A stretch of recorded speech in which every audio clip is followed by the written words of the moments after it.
Hello दोस्तों, मैं राहुल स्वागत करता हूं आप सबका maths by Rahul SO channel पे। अपने प्रीवियस ईयर क्वेश्चन सीरीज में आज हमने लिया है 19 मार्च शिफ्ट 2 का पेपर और उम्मीद है ये सीरीज आप लोगों को पसंद आ रही है। यदि पसंद आ रही है तो वीडियो को ज़्यादा से ज़्यादा लाइक कीजिए, चैनल को सब्सक्राइब कीजिए और अपने दोस्तों के साथ भी शेयर कीजिए। तो आइए शुरू करते हैं। आज के शिफ्ट का पहला सवाल है, इसमें बोल रहा है कि यदि किसी पुस्तक के एक कॉलम में छपाई की 4 पंक्तियों में 36 शब्द है तो 93 पंक्तियों वाले कॉलम में कितने शब्द होंगे। देखिए, यदि आप पुस्तक की बात करेंगे, ठीक है, ये पुस्तक का कोई पेज हो गया, इसमें बहुत सारे पंक्ति होते हैं, बहुत सारे लाइन होती है। पहला लाइन हो गया, इसमें कुछ लिखा है, दूसरे लाइन में कुछ लिखा है, तीसरे लाइन में कुछ लिखा है, चौथे लाइन में कुछ लिखा है, ठीक है। इन 4 लाइनों में टोटल 36 शब्द लिखे हुए हैं। तो एक लाइन में कितना लिखा होगा? 4 लाइन में यदि 36 शब्द हैं तो एक लाइन में 9 शब्द होगा, एक पंक्ति में 9 शब्द। तो पूछ रहा है 93 पंक्ति में कितने शब्द होंगे, तो 93 गुना 9 यही तो होगा। तो 930, 93 Dahiya 930 minus 93 837। Option number A, 93 गुना 9 837। ठीक है, आइए अगले सवाल पे। ये अगला सवाल है, इसमें बोल रहा है कि मान लीजिए एबीसीडी एक क्वाड्रिलेटरल है, यानी कि एक चतुर्भुज है जो कि ये चारों कंडीशन सेटिस्फाई कर रहा है। ठीक है, तो पूछ रहा है एबीसीडी कैसा चतुर्भुज हो सकता है। आपके पास 4 ऑप्शन है और चारों चतुर्भुज के टाइप है। रेक्टेंगल, आपको पता है रेक्टेंगल क्या होता है। रेक्टेंगल जिसकी आमने सामने की भुजा बराबर होती है और चारों एंगल 90 डिग्री होता है, यही रेक्टेंगल होता है। एक सेकेंड, मैं सबको पहले थोड़ा थोड़ा लिख देता हूँ यहाँ पे। ये रेक्टेंगल है, ठीक है, मतलब आयत। थोड़ा बहुत हिंदी तो आप समझ रहे होंगे ना इंग्लिश से। अब देखिए, यहाँ पे मैंने हिंदी में इसलिए नहीं लिखा सवाल को क्योंकि पूरा जगह पूरा स्पेस ले ले रहा था ये। तो आपको थोड़ा बहुत इंग्लिश तो समझ में आता होगा और यदि नहीं भी आता है तो मैं वो बता दूंगा, ठीक है। यहाँ पे तो रेक्टेंगल मतलब हो गया, पहला ऑप्शन हो गया आयत। आयत में जो होता है आमने सामने का भुजा बराबर होता है, यानी कि ये दोनों भुजा, यदि मैं ए बी सी डी आयत की बात करूं तो ए बी और सी डी दोनों बराबर होगा और ए डी और बी सी ये दोनों साइड बराबर होगा। ठीक है, आमने सामने की भुजा बराबर होगी रेक्टेंगल में। अगला है पैरेललोग्राम, तो मैंने कल ही बताया था, सब कुछ मैंने कल के शिफ्ट में डिटेल में समझाया था।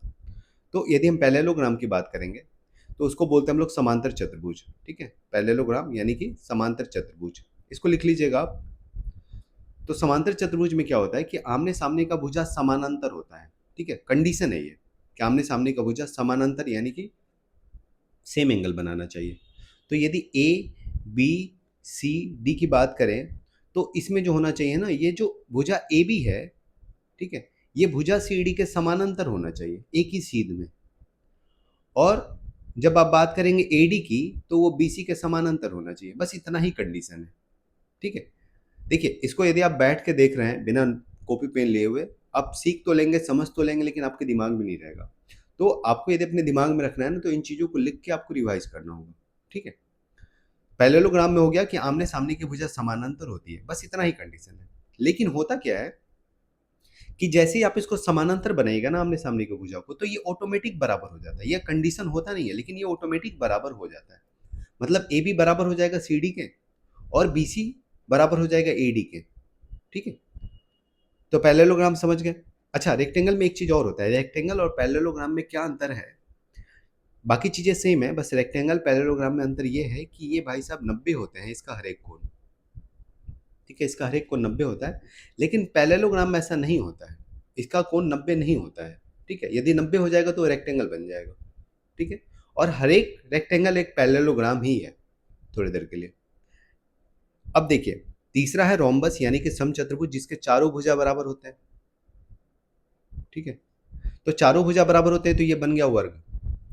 तो ये वर्ग बन गया ना, तो क्या हर एक वर्ग एक रोम्बस होता है? तो हर एक वर्ग एक रोम्बस होता है, लेकिन हर एक रोम्बस यानी कि हम हर एक समचतुर्भुज एक वर्ग नहीं होता। रीजन ये है कि ये जो मैंने बनाया ना, ये वर्ग बन गया, इसके चारों एंगल 90 डिग्री है। लेकिन यदि एंगल 90 ना हो, ठीक है, भुजा बराबर ही हो चारों, लेकिन एंगल 90 ना हो, तो उसको हम वर्ग नहीं बोलेंगे, उसको क्या बोलेंगे? रोम्बस यानी कि समचतुर्भुज, इसमें चारों भुजा बराबर है।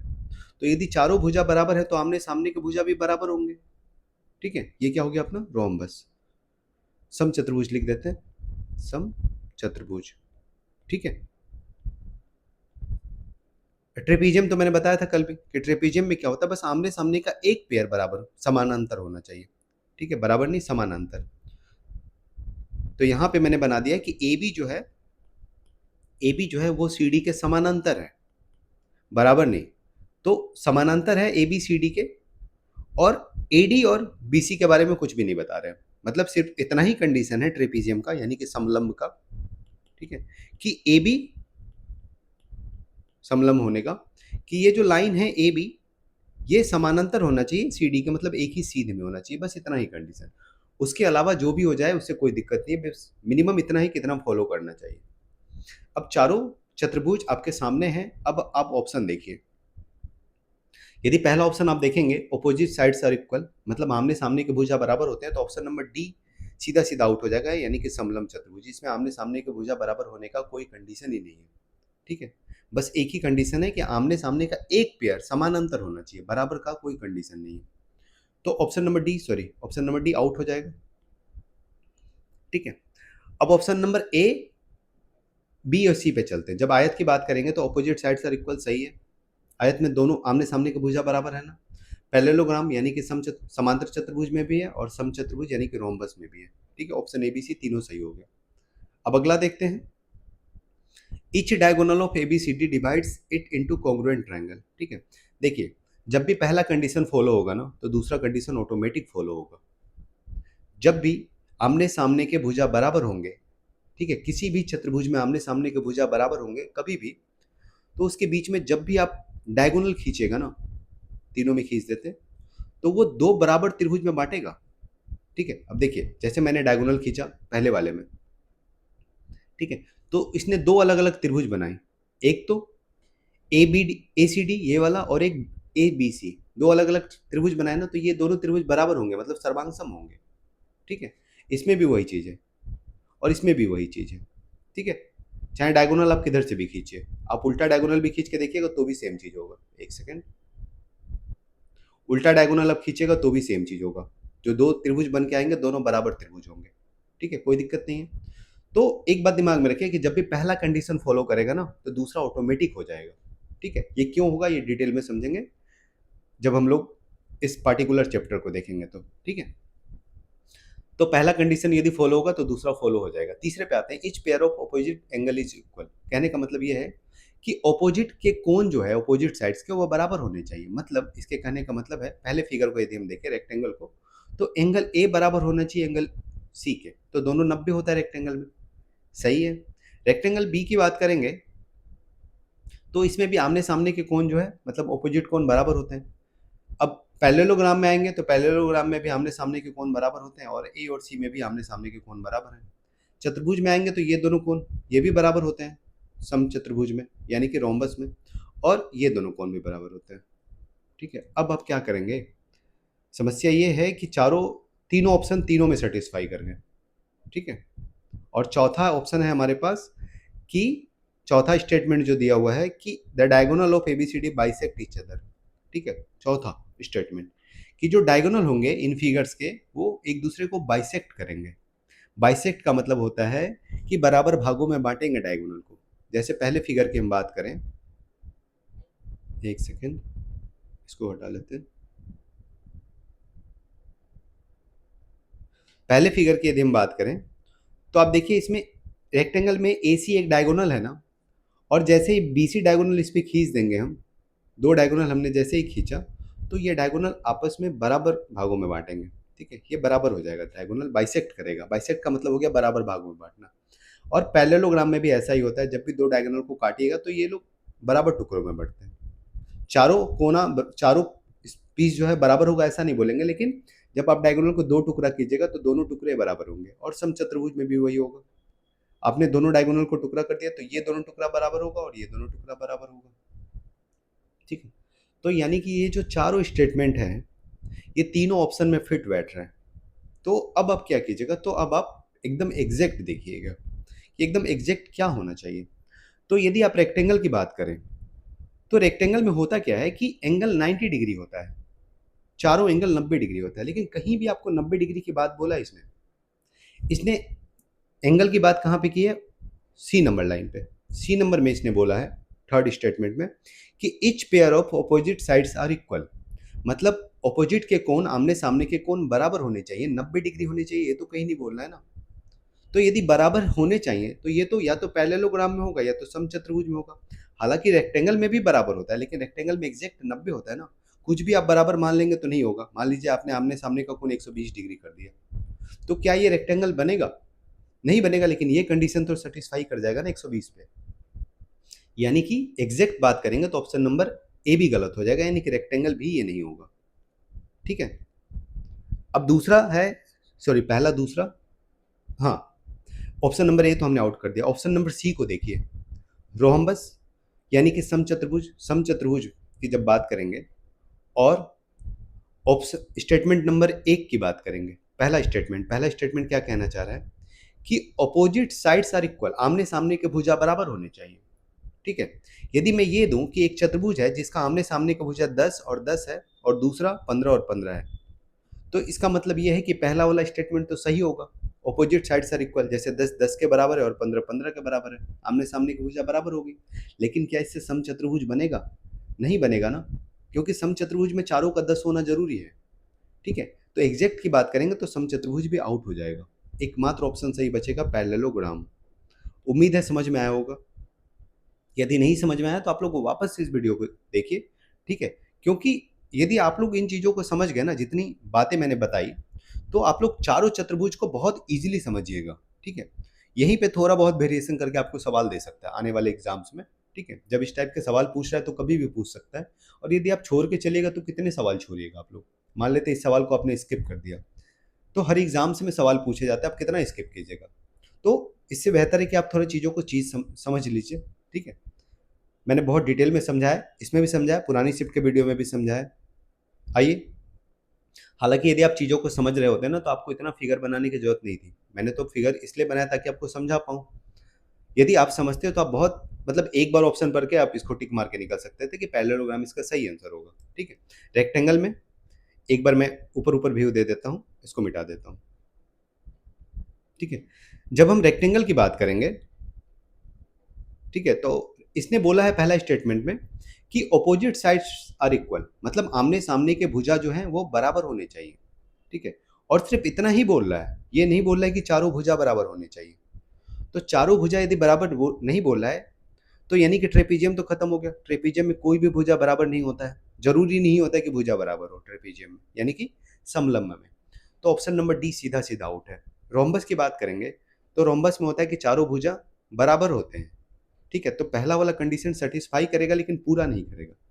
यदि ओपोजिट, पहले ही वाले स्टेटमेंट में बोला ओपोजिट साइड्स आर इक्वल, यदि मैं मान लूं कि चार भुजा हैं किसी चतुर्भुज में 10 10 और 15 15, ठीक है, तो आप देखिए ये पहला कंडीशन सेटिस्फाई कर रहा है, मतलब आमने सामने का भुजा बराबर है, यानी कि 10 और 10 आमने सामने होंगे, बराबर होंगे।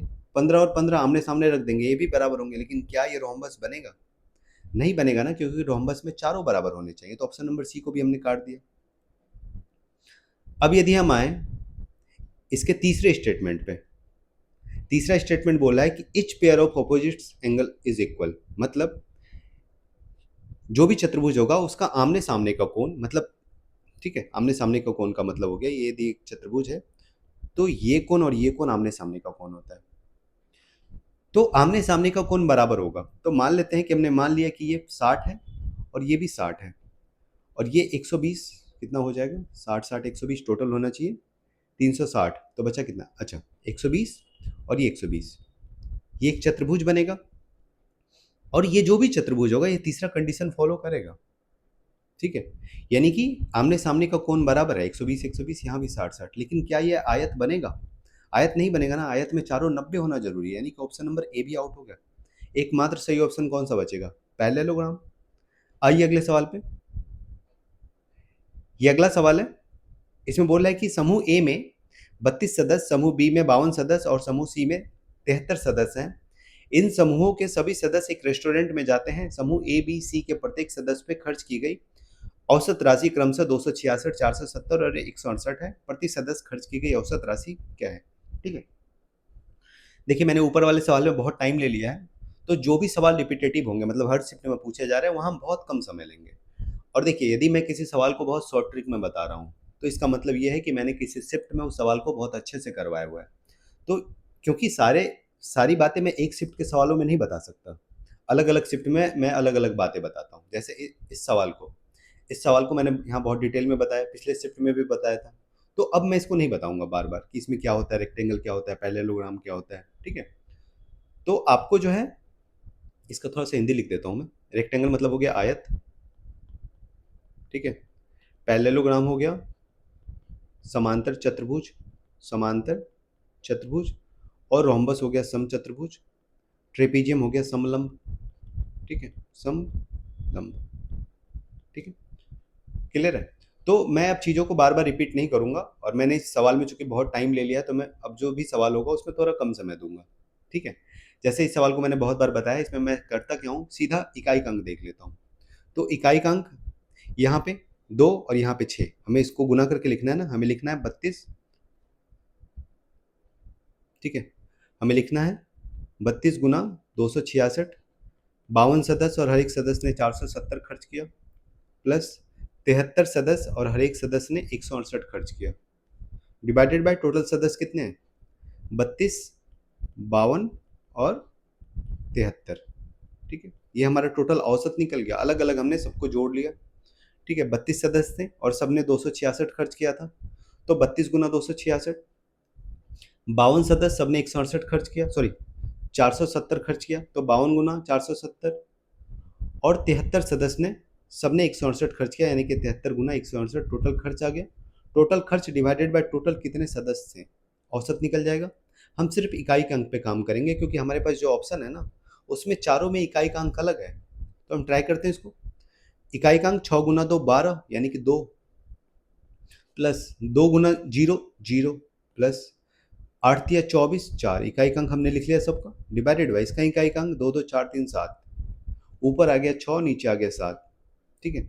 अब देखिए 7 में से क्या गुना कीजिएगा कि 6 मिल जाए, इकाई का अंक, सिर्फ ऑप्शन में भी सिर्फ इकाई का अंक देखेंगे। तो 7 में यदि आप 2 से गुना कीजिएगा तो 7 गुना 2 14 मिलेगा, यानी कि 4 मिलेगा इकाई का अंक, ऑप्शन नंबर ए आउट। यदि आप 8 से गुना कीजिएगा तो 7 8 56 6 मिलेगा, ये हो सकता है। आगे देखते हैं, यदि 6 कहीं और नहीं आया तो यही आंसर होगा। 7 छके 42, 2 मिलेगा, ये भी नहीं होगा। और 7 एकम 7, 7 मिलेगा, ये भी नहीं होगा, यानी कि एकमात्र सही आंसर इसका क्या हो जाएगा, ऑप्शन नंबर बी, ठीक है। आइए अगले सवाल पे। ये अगला सवाल है, ठीक है, बहुत ही आसान है। ये 14 से 4 बार में 14 चौके 56 और -4 आ जाएगा, यानी कि -9 -4, और ये हो जाएगा -18, 18 4 22 9 31। आइए अगले सवाल पे। ये अगला सवाल इसमें बोला है, एक टाइपिस्ट को 2 पेज टाइप करने में 40 मिनट लगते हैं, 87 पेज टाइप करने में उसे कितने समय लगेंगे, ठीक है। तो 2 पेज टाइप करने में यदि 40 मिनट लग रहे हैं, तो एक पेज टाइप करने में कितना समय लगेगा, 20 मिनट। एक पेज टाइप करने में उसको 20 मिनट लगेगा। तो 87 पेज टाइप करने में कितना लगेगा, 87 गुना 20, यानी कि 4 8 दूना 16 1 17, 1740, सही है ना। हाँ ठीक है, 1740, ठीक है। आइए अगले सवाल पे।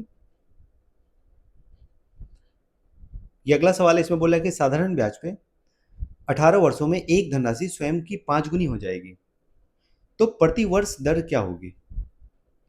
5 गुनी होने का मतलब क्या है कि 100 की चीज 500 हो गई, ठीक है। 100 की चीज 500 हो गई, तभी तो 5 गुनी हुई। तो कितना ब्याज मिला, 400% का, 400 ब्याज मिला, तो 400% मिला। कितने वर्षों में, 18 वर्षों में। आपसे पूछा क्या है कि एक वर्ष का मतलब प्रति वर्ष दर क्या होगा। तो 400% 18 वर्ष में, तो एक वर्ष का क्या होगा, तो 400/18%, यही निकालना आपको। तो ये आ जाएगा 200/9, और 100/9 होता है 11.11, तो 200/9 22.22, ठीक है, ये आ जाएगा 22.22%, ठीक है। आइए अगले सवाल पे। ये अगला सवाल है, इसमें बोल रहा है कि एक डीलर है, 1000 प्रत्येक की दो वस्तुएं एक्स और वाई में खरीदता है, और वह उनमें से प्रत्येक को समान मूल्य अंकित करता है। वह 15% और 30% की दो क्रमिक छूट देके एक्स को बेचता है और फिर 337 रुपए का प्रॉफिट कमाता है। यदि वह वाई को 49% की एकल छूट पे बेचता तो वाई का लाभ प्रतिशत क्या है, ठीक है। अब देखिए, ये जो सवाल है इसमें बोल रहा है कि एक्स और वाई दो समान है, ठीक है, और दोनों को वो 1000 में खरीद रहा है। तो इसका एक तरीका, जैसे मैंने पहले भी सवाल बनाया, आप वैसे भी बना सकते हैं। आप मान सकते हैं कि एक्स और वाई यदि दो आर्टिकल हैं और दोनों का मार्क प्राइस हम 100 मान लेते हैं, क्योंकि सवाल में ही दिया हुआ है कि दोनों पे समान अंकित मूल्य है। देखिए, उनमें से प्रत्येक को समान मूल्य पे अंकित करता है, मतलब दोनों पे अंकित मूल्य सेम है, तो दोनों का मार्क प्राइस यानी कि अंकित मूल्य मैंने 100 मान लिया। पहले पे 2 डिस्काउंट दिया उसने, 15% और 30% का, तो 15% और 30% का सक्सेसिव कितना होता है? आपको पता है कि ए और बी का सक्सेसिव होता है A plus B plus A B by 100, ठीक है? तो आप 15 और 30 का सक्सेसिव निकाल लीजिएगा, 15 प्लस 30 और प्लस, सॉरी माइनस 15 गुना 30 बटा 100, तो 15 गुना 30 कितना हो जाएगा? 15 गुना 30 हो जाएगा 450 बटा 100 यानी कि 4.5। तो इसका सक्सेसिव कितना आ गया? 45 माइनस 4.5 यानी कि 40.5% डिस्काउंट दे रहा है, ठीक है? तो दो डिस्काउंट के बदले हम सीधा सीधा ये बोल सकते हैं, हम ये नहीं बोल के कि 15% और 30% का डिस्काउंट दे रहा है, उसकी जगह ये बोल सकते हैं कि 45%, सॉरी 40.5% का डिस्काउंट दे रहा है। अब बताइए, यदि मार्केट प्राइस 100 है, उस पर 40.5 का डिस्काउंट देगा तो बेचेगा कितने में? 100 में से 40.5 घटा देंगे तो ये बेचेगा 59 पॉइंट, सॉरी 59.5 में, ठीक है? 100 की चीज को उसने कितने में बेचा? 59.5 पे, सेलिंग प्राइस है। और बोल रहा है कि उसका सेलिंग प्राइस जब आप देखिएगा नंबर्स में तो कितना है, तो 1000 में उसने खरीद के लाया था और 337 का प्रॉफिट ले लिया, तो बेचा उसने कितने में? 1000 की चीज 337 के प्रॉफिट लेके बेच रहा है, यानी कि 1337 में बेच रहा है, ठीक है? तो उसका सेलिंग प्राइस कितना आ गया? 1337, यानी कि ये जो 59.5 हमने निकाला ये 1337 के बराबर है, ठीक है? अब आता है वाई पे कि यदि वाई को 49% की छूट पे बेचे, यानी कि 100 की चीज को जब 49 की छूट देगा तो कितने पे बेचेगा? 51 पे, ठीक है? तो आप देखिए, यदि 49.5 का वैल्यू 1337 है, ठीक है, 49 यूनिट की वैल्यू यदि 1337 है, तो एक यूनिट की वैल्यू कितनी हो जाएगी? एक यूनिट की वैल्यू हो जाएगी 1337 बटा 59.5। 59.5 यूनिट की वैल्यू 1337 थी, तो एक यूनिट की वैल्यू ये आ गई, ठीक है? लेकिन आपको निकालना किसका? 51 यूनिट का, तो गुना 51 कर दीजिए, ठीक है? बस आपको यही निकालना है। तो देखिए ये जीरो दशमलव यहाँ जाएगा, 17 थी 51 30 बार में, और 17 थी 51, 17 पचे 35, 6 पंचे 30, 7 पचे 35, 7 से कट जाएगा 1337, कितने बार में? 20 बार में कटना चाहिए, मतलब 200 और माइनस 9, 193 बार में कटेगा क्या? नहीं सॉरी, 200 माइनस 9, 191 बार में, 191। अब आपके पास बचा 191 गुना 6, तो 200 गुना 6 1200 होता है, 1200 में से 54 घटा दीजिए, 1146 आएगा ये, ठीक है? आप लोग अपना कैलकुलेशन पे भी काम कीजिएगा। जैसे मुझे 191 गुना 6 करना था, 191 को 6 से गुना करना था, तो मेरे लिए क्या आसान होता कि 200 गुना 6 कर देते, क्योंकि 6 गुना 200 1200 बिल्कुल क्लियर दिख रहा है। लेकिन मैंने 191 की जगह पे 200 माना, यानी कि 9 ज़्यादा माना, तो 9 माइनस करना होगा, तो 9 छक्के 54 माइनस करना होगा, तो 1200 में से मैंने 54 माइनस कर दिया, तो 1146। अब खुद बताइए कि वाई को उसने बेचा कितने में? 1146 में बेचा ना, लेकिन वाई खरीदा कितने में था? 1000 में, क्योंकि दोनों चीज उसने 1000 में खरीदी थी, पहला लाइन ही बोलना है। तो प्रॉफिट परसेंटेज क्या होगा? 1000 की चीज 1146 में बेच रहा है, यानी कि 146 का प्रॉफिट ले रहा है, ठीक है? यानी कि 14.6% का प्रॉफिट ले रहा है, ऑप्शन नंबर बी, ठीक है? उम्मीद है समझ गए होंगे आप लोग, ठीक है? एक तो ये तरीका से मैं इस सवाल को बता रहा हूँ, ठीक है? एक इसका इससे भी आसान तरीका है, यदि आप समझ पाए तो, ठीक है? इतना आपको लिखने की जरूरत नहीं पड़ेगी, इसको मैं मिटा लेता हूँ, आपको स्क्रीनशॉट लेना तो आप ले लीजिए। देखिए सवाल बस इतना हो जाएगा, आप ये यदि सोच लीजिए कि पहले वाले में आपको कितना लिखा था मैंने, इसको सक्सेसिव डिस्काउंट 40.5 लिखा था शायद, 15 और 30 का सक्सेसिव डिस्काउंट था 40.5% का डिस्काउंट, इतना आपने निकाल लिया। तो आप सिंपल ये सोच सकते थे कि मान लेते हैं 100 की चीज़ थी, उसने 40.5 में का डिस्काउंट दे के बेचा, 100 की चीज़ थी तो 40.5 का डिस्काउंट देके बेचा, तो बेचा कितने में? 100 माइनस 40.5 यानी कि 51 पॉइंट, सॉरी 59.5, ठीक है? यानी कि एक्स का जो सेलिंग प्राइस था वो इतना था 59.5, ठीक है? अब यहाँ से देखिएगा तो 59.5 था क्या? मतलब 59.5 जो सेलिंग प्राइस था, सेलिंग प्राइस का मतलब ये होता है कि सीपी से कितना ज़्यादा, आप ये देखिए, तो सीपी यदि 1000 था कॉस्ट प्राइस, उसको 337 का प्रॉफिट लेके बेच रहा था, यानी कि 1000 की चीज़ को वो 1337 पे बेच रहा था, यानी कि कितना गुना पे बेच रहा था, कितने परसेंट पे? तो आप बोलिएगा 133.7% पे बेच रहा था। तो कहने का मतलब ये है कि 59.5 जिसको हमने निकाला, ठीक है, उसकी वैल्यू 133.7 है। समझ पा रहे हैं? 59.5 जो सेलिंग प्राइस है वो बराबर है, ठीक है, को सीपी के 133.7% के बराबर है, ठीक है, सीपी के 133.7% के बराबर, ठीक है। अब आपसे पूछना क्या चाह रहा है कि वाई जो है, वाई, हालांकि एक्स और वाई बराबर है क्योंकि दोनों का सीपी भी बराबर है और दोनों का मार्क प्राइस भी बराबर है, इसलिए इसको नहीं लिखते हैं। जब वाई की बात करते हैं तो वाई पे बोल रहा है कि 49% की छूट दे रहा है, तो 49 की छूट देगा तो बेचेगा कितने में? 51 में। तो उसका सेलिंग प्राइस कितना परसेंट हो जाएगा सीपी का, बस आपको यही निकालना है। क्या निकालना है? तो 59 का जितना गुना ये है, ठीक है, उतना ही गुना 51 का होगा। तो यदि आप यहाँ से निकालना चाहे कि यहाँ पे क्या आएगा, तो आप सीधा सीधा ये लिखिएगा कि 59 से कितना गुना है, 131.7। तो आप यहाँ से इसको लिखिएगा 133, एक सेकेंड, 133.7 51 59.5 का कितना गुना है, जितना भी गुना होगा उसी को आप गुना कर दीजिएगा 51 से, तो जो भी आएगा, ठीक है, आपको मिलेगा 114.6, ठीक है, परसेंट। यानी कि जो सेलिंग प्राइस आएगा वो सीपी का इतना आएगा, 114.6%। तो 114.6% यदि सीपी का आएगा तो प्रॉफिट कितना हो जाएगा? 14.6%, ठीक है। समझ में आया? यदि नहीं आया तो पहले वाला तरीका देख लीजिए। आइए अगले सवाल पे। ये अगला सवाल है, इसमें बोल रहा है कि 66 सेंटीमीटर लंबाई और 30 सेंटीमीटर चौड़ाई वाले एक आयताकार कागज की सीट से एक शंक्वाकार खुला पैकेट बनाया जाता है। पैकेट की ऊंचाई यथासंभव अधिकतम है और आयत की लंबाई शंक्वाकार पैकेट की आधार की परिधि बनाती है। शंक्वाकार पैकेट को शंकु के शीर्ष से 2 सेंटीमीटर की ऊंचाई पर स्टेपल किया जाता है ताकि इसके अंदर की वस्तुएं बाहर ना गिरें।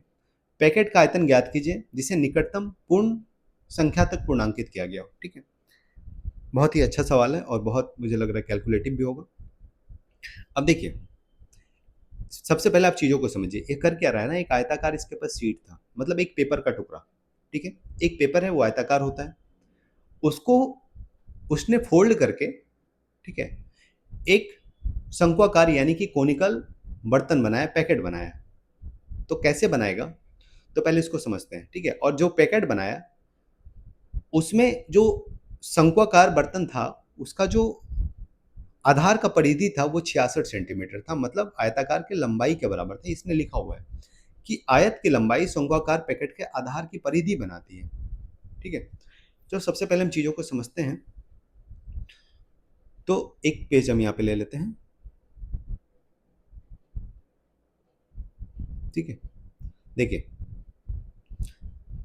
सवाल आप लोग समझ गए। अभी देखिए, कहने का इसका मतलब यह है कि एक आयताकार सीट है, ठीक है, आयताकार कागज का सीट था इस तरह से।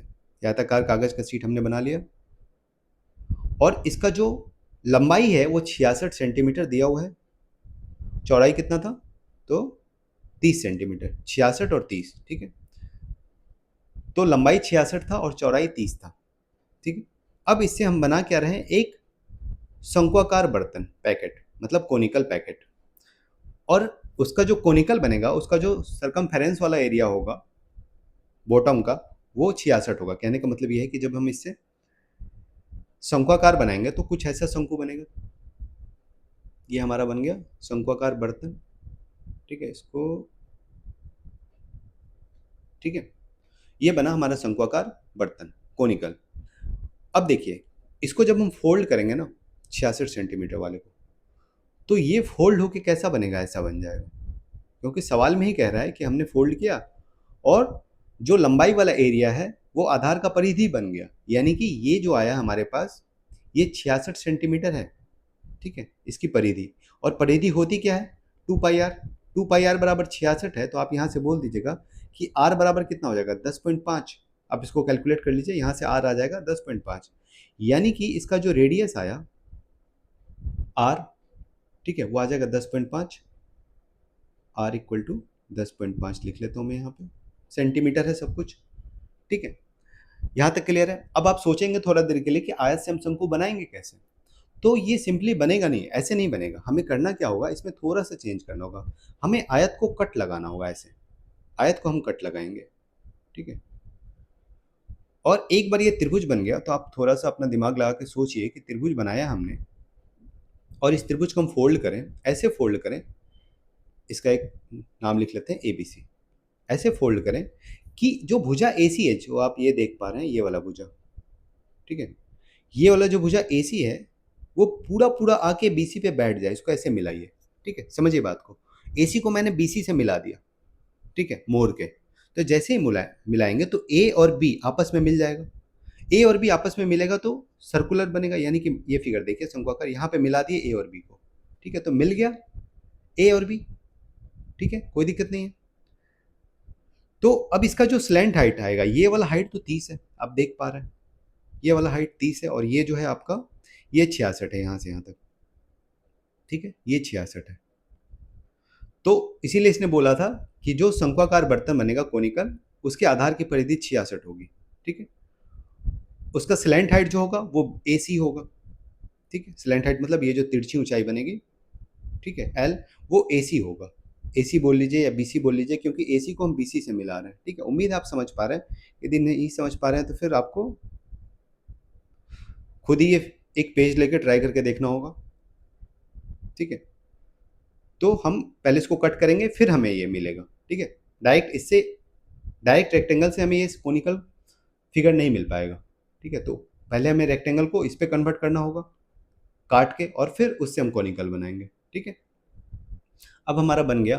तो आप जान रहे हैं कि इसका जो हाइट आएगा, आपको बोला है मैक्सिमम हाइट लेना है, ठीक है। सवाल में इसने बोला हुआ था कि शंक्वाकार पैकेट का ऊंचाई जो है वो यथासंभव अधिकतम है, यानी कि मैक्सिमम है, और पैकेट के 2 सेंटीमीटर की शीर्ष पे स्टेपल किया जाता है, ठीक है।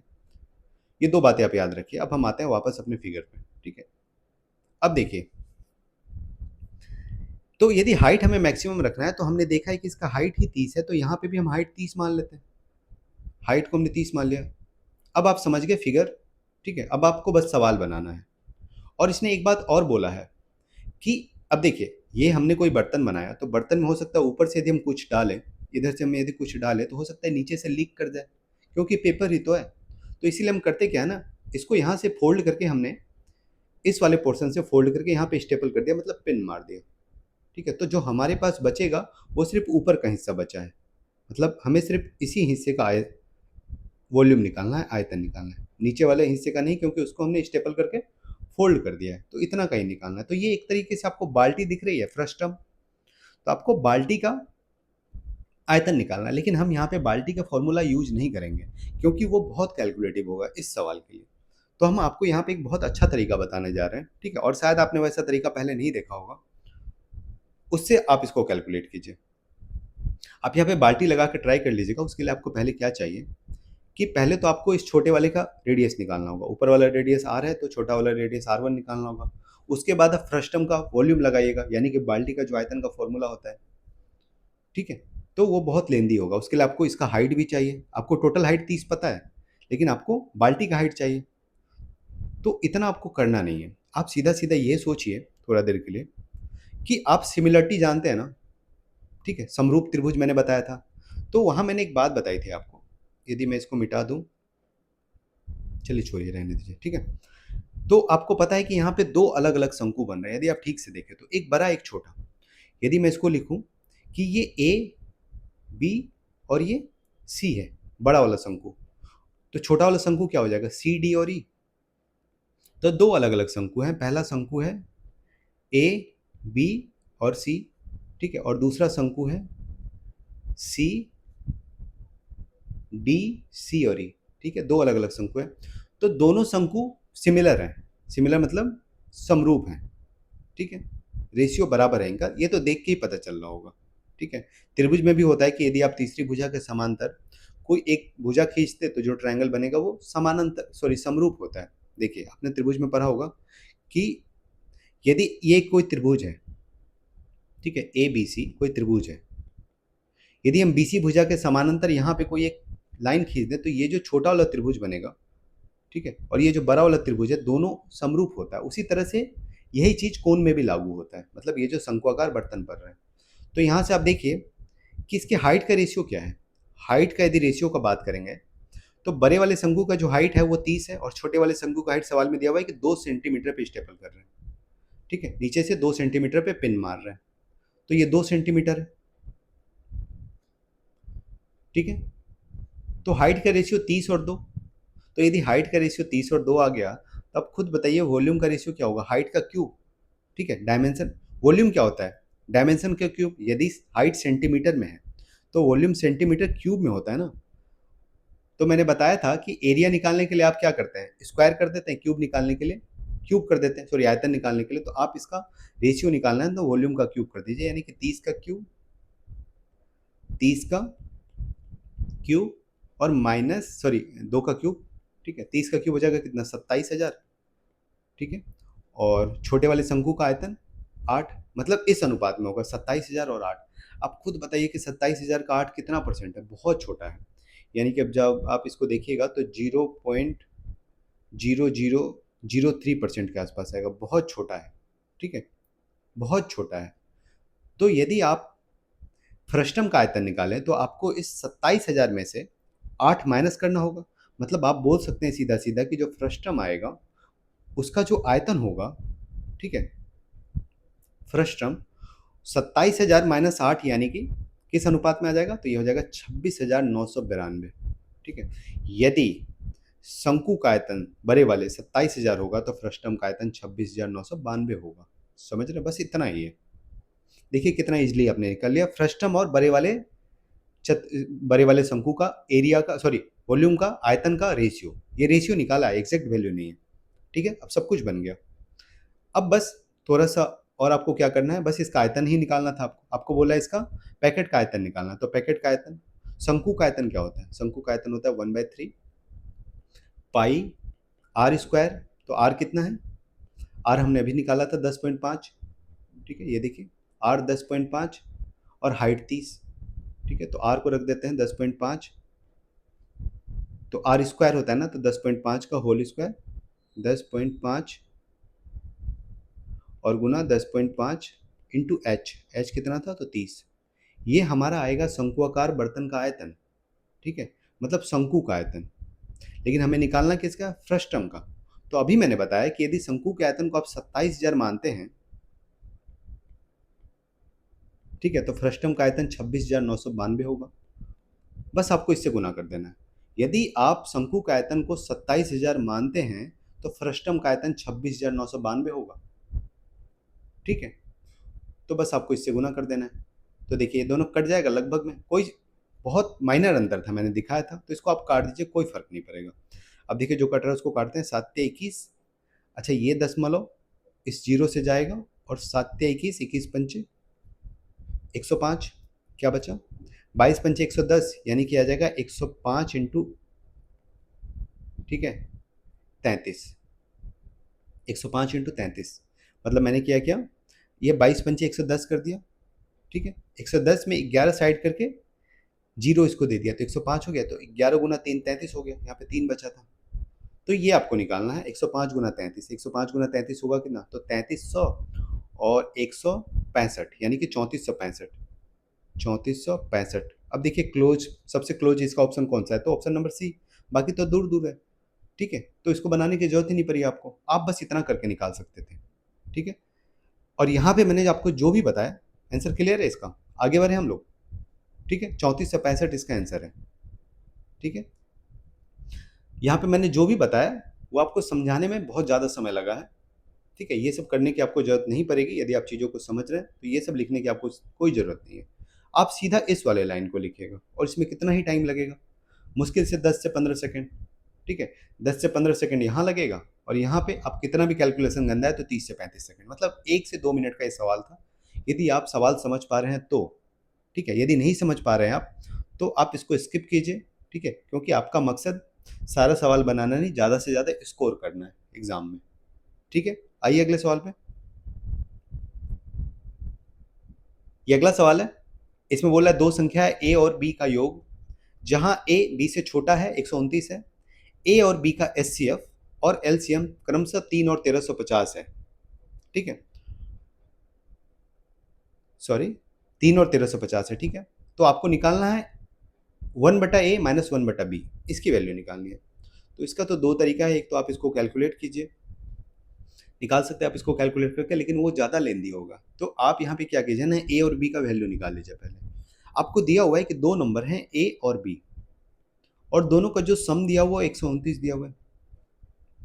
इसने एक बात और बोला है कि ए और बी का जो एचसीएफ है वो 3 है और एलसीएम 1350 है। आपको ये तो पता है ना कि एचसीएफ गुना एलसीएम जो होता है ये नंबर्स का मल्टीप्लीकेशन होता है, यानी कि ए इंटू बी के बराबर होगा। इसने एचसीएफ 3 दिया हुआ है और एलसीएम 1350 दिया हुआ है, बराबर होगा नंबर के मल्टीप्लीकेशन के, ठीक है। यानी कि ए इंटू बी क्या हो जाएगा, 3 इंटू 1350, ठीक है। और ए प्लस बी इसने 129 दिया हुआ है। अब थोड़ी देर के लिए यदि ए और बी को हम लोग एचसीएफ में तोड़ के देखें तो हमें पता है कि ए और बी दोनों संख्याओं का एचसीएफ 3 है। तो कहने का मतलब ए को हम 3x लिख सकते हैं और बी को 3y लिख सकते हैं, कोई दिक्कत नहीं है, क्योंकि 3 दोनों में कॉमन है, तभी तो एचसीएफ है।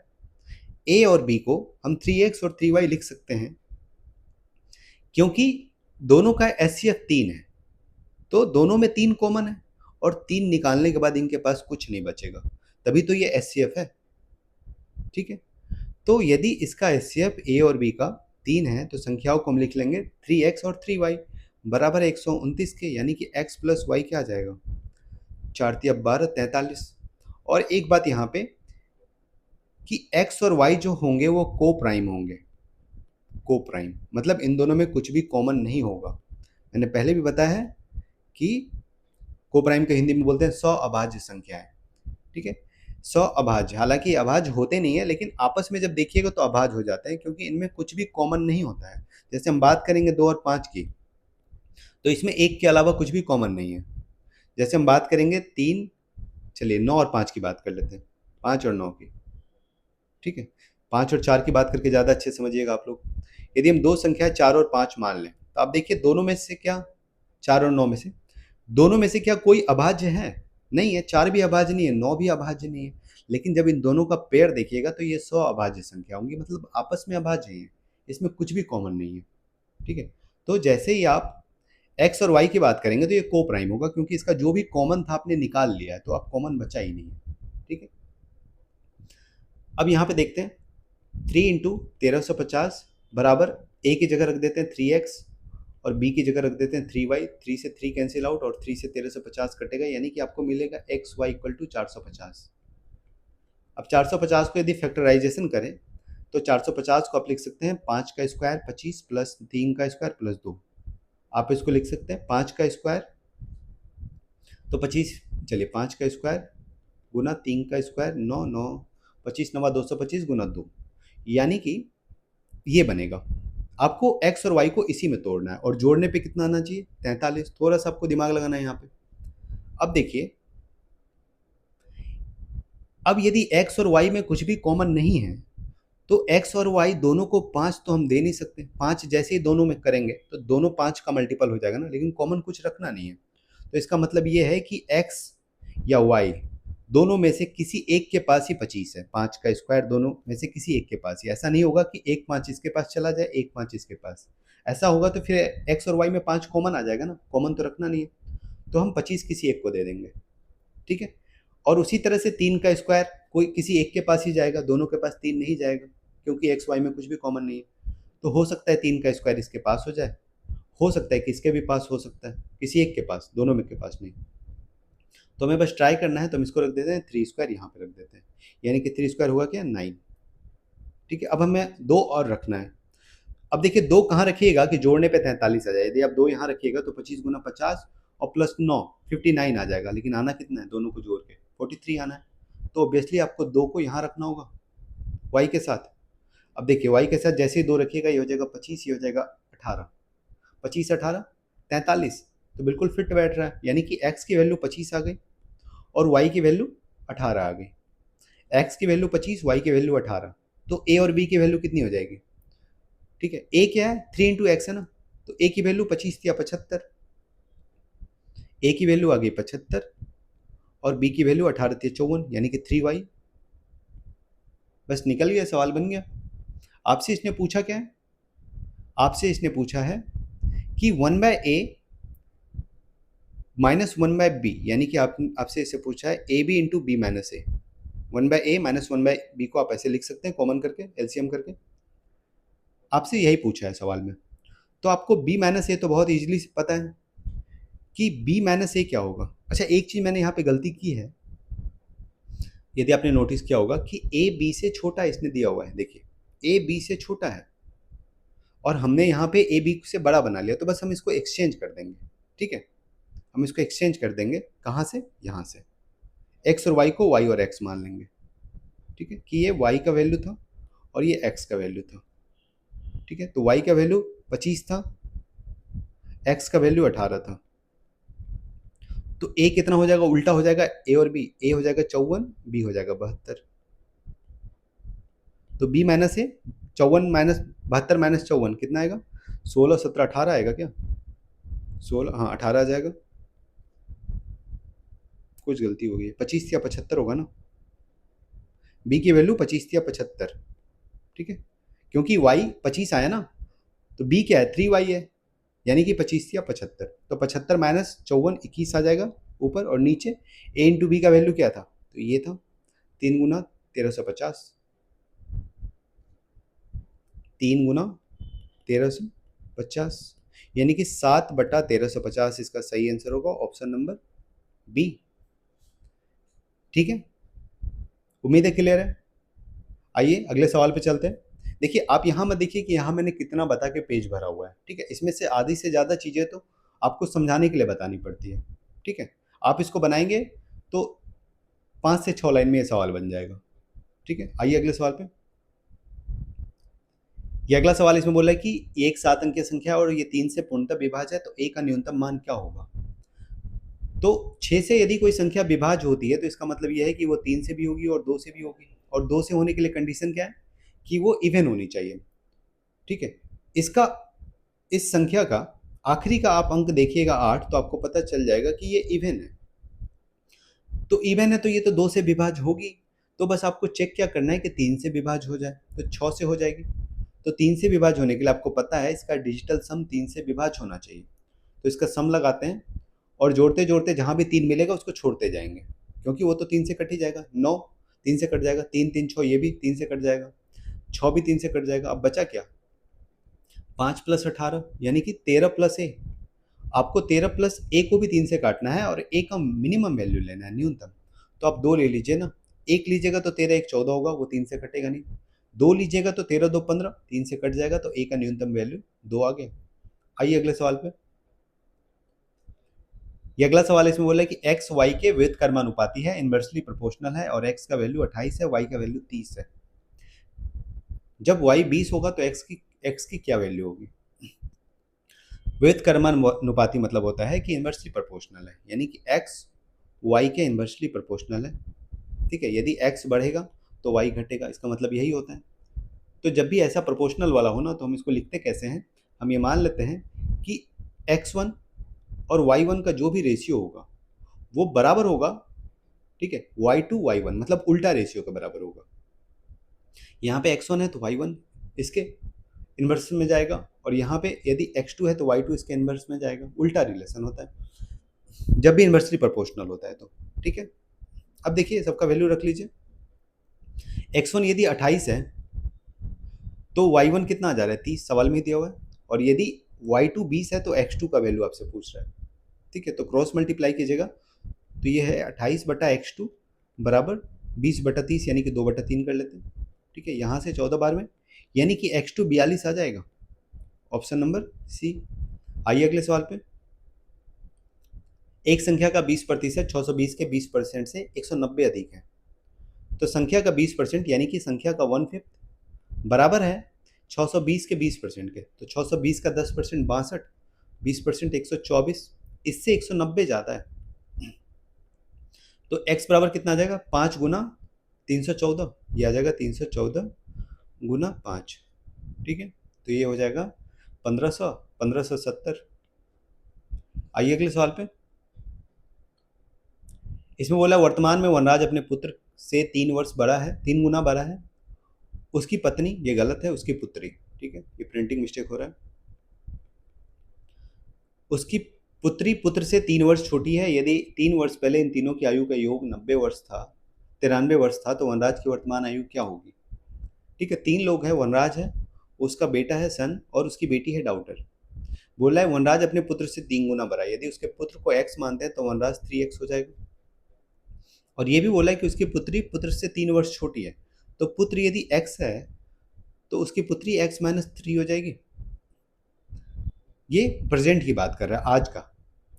और बोला 3 वर्ष पहले इन तीनों के योग मतलब आयु का योग 93 था, तो 3 वर्ष बाद सभी का 3 साल बढ़ गया होगा ना, तो टोटल 3 3 9 साल बढ़ गया होगा। यानी कि आज वर्तमान में इनका आयु का योग बोलेंगे तो 93 + 9 यानी कि 102 के बराबर होगा इन तीनों का एज।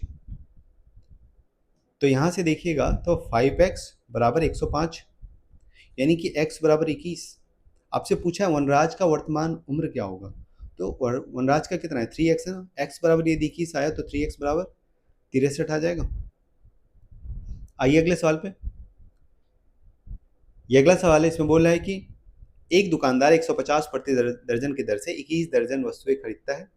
वह उनमें से प्रत्येक को 78 रुपए की दर से बेचता है।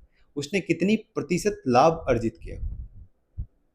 ठीक है, उसका जो सीपी है वो है 150 रुपये में 12 पीस खरीदता है, 1 दर्जन खरीदता है, तो 1 पीस का सीपी 150/12। अच्छा, बेच कितने में रहा है? तो हर एक पीस को 78 में बेच रहा है, तो ये सीपी और एसपी का रेशियो आ गया। आपको प्रॉफिट निकालना है। ठीक है, आप क्या कीजिए, ऊपर और नीचे दोनों को काट दीजिए। देखिए, यदि आप ये समझ पाएँ कि ऊपर यदि हम 1.5 से काटेंगे तो 100 हो जाएगा, नीचे 1.5 से काटेंगे तो 8 हो जाएगा। आपको दशमलव में यदि काटने आता है तो आप सीधा यहीं से काट दीजिए। ऊपर 1.5 से काटेगा तो 100, ठीक है, और नीचे 1.5 से काटेगा तो 8। ठीक है, इससे क्या होगा कि हमें जो बेस प्राइस मिल जाएगा सीपी 100 मिल जाएगा, और 100 से परसेंटेज निकालना आसान होता है हमारे लिए। ठीक है, आप इसको काट के देखिएगा, ऐसा ही आएगा। तो सीपी आ गया 100, शायद आप कंफ्यूज कर जाएगा, इसको हम नॉर्मली काटते हैं। ठीक है, ऊपर नीचे 3 से काट देते हैं, 3 से हमने काटा तो ये 50, और ये 3 से काटा तो 4। ठीक है, तो ये आ गया सीपी कितना 50, और सेलिंग प्राइस 78 गुना 4। ठीक है, 80 चौके 320 में से 8 घटा देंगे यानी कि 322। ये आ गया ऊपर 322, और इधर आ गया 50। 100 से यदि गुना कर दें, चलिए ये आ गया कितना 322। ठीक है, 322 हुआ क्या, 7 चौके 28 और 8 चौके 32, नहीं नहीं नहीं 312 होगा, सॉरी। ठीक है, 50 और 312 2 से गुना कर देते हैं दोनों तरफ। ठीक है, परसेंटेज निकालने में आसानी होगी। तो सीपी यदि 100 है तो सेलिंग प्राइस कितनी आ जाएगी, 312 गुना 2 यानी कि 624। 600 की चीज़ को 624 में बेचा है तो कितना प्रॉफिट ले रहा है, 524 का ले रहा है ना, तो परसेंटेज भी तो इतना ही होगा 100 पे 524। ठीक है, आइए अगले सवाल पे। ये अगला सवाल है, इसमें एक आंकड़ा दिया हुआ है टेबल, और इसमें x का वैल्यू पूछ रहा है, इसका माध्य दिया हुआ है 40। ठीक है, ये भी रिपीटेटिव सवाल है। तो यदि माध्य 40 दिया हुआ है ना, तो हम इन सब का माध्य 40 मान लेते हैं। पहले अलग अलग टेबल का अलग अलग पीरियड का माध्य देख लेते हैं। तो कैसे निकालेंगे, अब देखिए 10 और 20 है, तो इसका माध्य क्या होगा, दोनों का बीच का, दोनों का एवरेज, 10 और 20 का एवरेज, तो इसका माध्य हो जाएगा 10 और 20 का 15। इसका माध्य 20 और 30 का 25, 30 और 40 का माध्य 35, 40 और 50 का माध्य 45, 45, 50 और 60 का माध्य 55। सबका अलग अलग हमने माध्य निकाल लिया। टोटल निकालने के लिए इन्हें आपस में गुना करना होगा। ठीक है, गुना करके जोड़ना होगा, और जोड़ के उसके टोटल फ्रीक्वेंसी से मतलब इन सब के सम से डिवाइड करना होगा। यही तरीका होता है। फॉर्मूला क्या होता है, सिग्मा एफ आई एक्स आई। यदि ये एफ आई है फ्रीक्वेंसी तो ये एक्स आई है।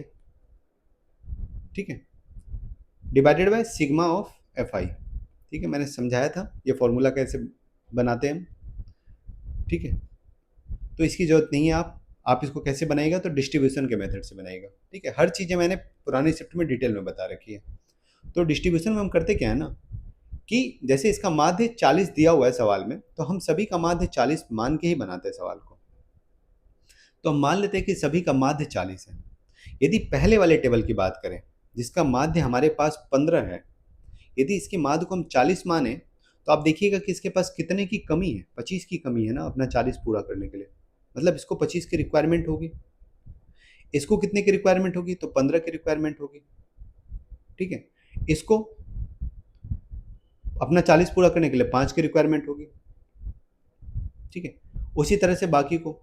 अब देखिए लिख ही लेते हैं, इसके पास 45 है मतलब इसके पास 5 एक्स्ट्रा है, इसके पास 55 है मतलब इसके पास 15 एक्स्ट्रा है। ठीक है, तो ये अपना 15 देगा। अब देखिए यदि एक नंबर को 15 है इनका एवरेज, इनको 25 की रिक्वायरमेंट है, तो टोटल 42 नंबर को कितने की रिक्वायरमेंट होगी, तो 42 गुना 25 की रिक्वायरमेंट होगी। ठीक है, 19 नंबर है, सभी को कितने की रिक्वायरमेंट होगी, तो 19 गुना 15 की, -15 है, क्योंकि रिक्वायरमेंट है इसलिए माइनस लगा रहे हैं, मतलब इन्हें चाहिए और जिसे देना है उसके पास प्लस है। जैसे इसके पास यहाँ पे भी माइनस है, इसको 5 की रिक्वायरमेंट है। ठीक है, तो 23 संख्याओं को हर एक को 5 की रिक्वायरमेंट है। अब देखिए इसकी जैसे ही बात करेंगे चौथे वाले पीरियड की, तो इसके पास इसका एवरेज 45 है, एवरेज 40 ही चाहिए था, यानी कि इसके पास 5 एक्स्ट्रा है ना, तो ये अपना 5 दे देगा। एक नंबर 5 देगा तो टोटल 26 नंबर मिलके 26 गुना 5 दे देंगे, प्लस आखिरी पीरियड देखिए इसके पास 15 एक्स्ट्रा है। ठीक है, और टोटल फ्रीक्वेंसी एक्स, और ये जो भी एक दूसरे को देंगे तो टोटल जीरो के बराबर हो जाना चाहिए। कहने का मतलब ये है कि ये आपस में ही मैनेजमेंट हो जाना चाहिए, क्योंकि सभी का एवरेज हमें 40 बनाना है, तो हमने 40 आपस में ही बना लिया, बचेगा कुछ नहीं, तो इक्वल टू जीरो। ठीक है, अब बस यहाँ से एक्स का वैल्यू निकाल लीजिए आप। 42 गुना 25 कितना होता है माइनस में, तो आपको पता है 25 हर बार 4 से मिलकर 100 देता है, यानी कि 25 40 से मिलकर 1000 देगा, तो ये हो जाएगा -1050, प्लस 15 गुना 17, तो इसके बीच का नंबर 17 का स्क्वायर, सॉरी 19 गुना 15, 19 और 15 को जब आप गुना कीजिएगा तो 190 प्लस 95 ऐसे भी देख सकते हैं। ठीक है, या तो आप 17 का स्क्वायर -4 भी कर सकते हैं, तो 285 माइनस में। ठीक है, -285, 23 पंचे -115, 26 पंचे +130 और +15 एक्स इक्वल टू जीरो। यहाँ से देखिए 1050 285, यानी कि बनेगा 1335, और ये माइनस में है यानी कि 1450, 1450 में से 130 जाएगा। ठीक है, तो माइनस में 1320 बचेगा, प्लस 15x बराबर जीरो, यानी कि 15x बराबर 1320, और 15 × 120, 15 × 120, x से 88 बार में कट जाएगा। आइए अगले सवाल पे। ये अगला सवाल है, इसमें बोला है कि माना सी एक वृत्त है जिसका केंद्र O है और त्रिज्या 21 सेंटीमीटर है। ठीक है, माना ओ ए बी सी का एक वृत्तखंड है जहां त्रिज्याखंड का क्षेत्रफल 385 सेंटीमीटर स्क्वायर है, तो ओ पे त्रिज्याखंड द्वारा बनाया गया कोण क्या होगा। देखिए एक सर्कल है सी, इसको इसने नाम दे दिया है, इसका एक सेंटर है ओ। ठीक है, और इसका जो रेडियस है ना वो 21 सेंटीमीटर है। इसने एक बात और बोला है कि एक त्रिज्याखंड बना है ओ A B, O A B. ठीक है, ओ ये हो गया, ए ये हो गया, बी ये हो गया, तो त्रिज्याखंड मतलब ये वाला पार्ट, इसी को त्रिज्याखंड बोलते हैं। त्रिज्याखंड दिया हुआ है ओ ए बी और इसका त्रिज्या दिया हुआ है 21 सेंटीमीटर। ठीक है, या तो इसको दोनों 21 हो जाएगा। इसने बोला है कि त्रिज्याखंड का जो क्षेत्रफल है वो 385 है, और आपको पता है जो त्रिज्याखंड होता है उसका क्षेत्रफल क्या होता है, थीटा बटा 360 इंटू पाई आर स्क्वायर, यही तो होता है। ये बराबर दिया हुआ है इसने किसके, 385 के। थीटा क्या होता है, ये वाला एंगल जो एंगल बना रहा होता है। तो आपको निकालने क्या बोला है कि त्रिज्याखंड कितना कोण बनाएगा, तो थीटा की वैल्यू निकालने बोला है। ठीक है, तो आपको इसको कैलकुलेट करना है। ठीक है, यहाँ ले आइए। अब देखिए इसको लिखते हैं थीटा बाय 360 इंटू पाई का वैल्यू 22/7 और आर 21 का स्क्वायर। ठीक है, तो एक 21 को रहने देते हैं, दोनों को अलग अलग, इसको 3 से काट देंगे, बराबर में 385 है ना, 11 से कटेगा क्या, 11 से कट जाएगा, 11 से 33, 11 × 55, 11 से ये 2 बार में, और कुछ कटेगा, हाँ ये कट जाएगा। ये देखिए 3 गुना 2 6, इससे 6 बार में 36, 6 के 36, 60 आ गया। अब इसको लिखते हैं, थीटा हो जाएगा आपका 35, 7 से वैसे कट जाता है लेकिन अब एक ही तरफ करके काटते हैं, 35 गुना 60 और बटा में ये 21 इधर आ गया, 7 से कट जाएगा, 7 ते 21 और 7 पचे 35। अच्छा ये 3 से कट जाएगा कितने बार में, 20 बार में, तो 20 पंचे 100, थीटा कितना आ गया, 100 डिग्री। आइए अगले सवाल पे। ये अगला सवाल है, इसमें पूछ रहा है कि कौन सा द्विघात समीकरण के तुल्य है, मतलब कौन सा इसमें से द्विघात समीकरण है, कहने का मतलब कौन सा ऐसा इक्वेशन होगा चारों में से, ठीक है, जिसपे एक्स स्क्वायर का टर्म आएगा, ठीक है, एक्स स्क्वायर का इंडिपेंडेंट टर्म और उससे बड़ा कोई टर्म नहीं आएगा। द्विघात समीकरण है यानी कि इसकी डिग्री 2 होनी चाहिए।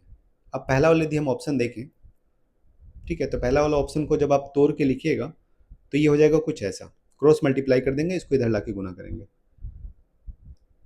तो ये हो जाएगा एक्स स्क्वायर -1 इधर रह गया बराबर x-2 और इंटू एक्स प्लस 1, ठीक है।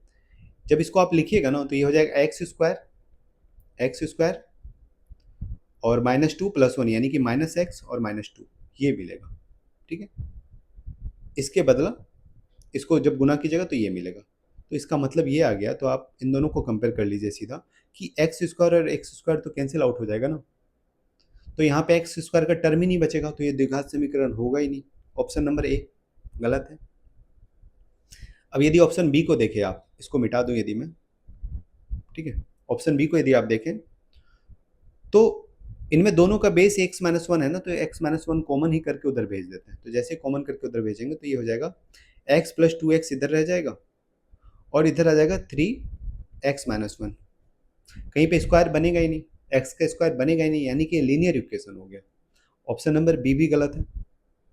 अब चेक करते हैं ऑप्शन सी और ऑप्शन डी। अब आप ऑप्शन सी को देखिएगा तो ये सीधा सीधा फॉर्मूला है, x-1 का होल क्यूब होता क्या है, तो यही होता है ना, x-1 का होल क्यूब होता है, मतलब ये फॉर्मूला दिया हुआ है, ये आपस में पूरे कट जाएंगे एक दूसरे से।